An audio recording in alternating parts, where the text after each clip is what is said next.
একবার ভাবুন তো, যে স্মার্টফোন ছাড়া আপনার এক মুহূর্তও চলে না। পৃথিবীর প্রথম সেই মোবাইল ফোনটি দেখতে ঠিক কেমন ছিল? সালটা ৩রা এপ্রিল ১৯৭৩। নিউ ইয়র্কের ব্যস্ত রাস্তায় দাঁড়িয়ে মোটোরোলার ইঞ্জিনিয়ার মার্টিন কুপার এমন একটি অদ্ভুত যন্ত্র থেকে কল করেছিলেন যা এর আগে পৃথিবীর কেউ কখনো চোখেই দেখেনি। প্রায় ২.৫ কেজি ওজনের এবং ইঁটের মতো বড় এই ফোনটির নাম ছিল মোটোরোলা ডাইনাট্যাক 8000X। এটি পকেটে রাখা তো দূরের কথা, হাতে করে বেশিক্ষণ ধরে রাখাই ছিল এক বিরাট চ্যালেঞ্জ। সবচেয়ে অবাক করা বিষয় হলো, এই বিশাল ফোনটিতে মাত্র ৩০ মিনিট কথা বলার জন্য একে চার্জ দিতে সময় লাগতো পাক্কা ১০ ঘন্টা। কোনো টাচস্ক্রিন বা ইন্টারনেট ছাড়াই এই ভারী যন্ত্রটি সেদিন যোগাযোগের এক নতুন যুগের সূচনা করেছিল।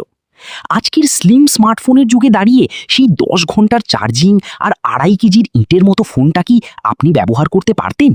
কমেন্টে জানান। এরকম আরও ইন্টারেস্টিং নলেজ জানতে ভিডিওটি লাইক করুন এবং চ্যানেলটি সাবস্ক্রাইব করুন।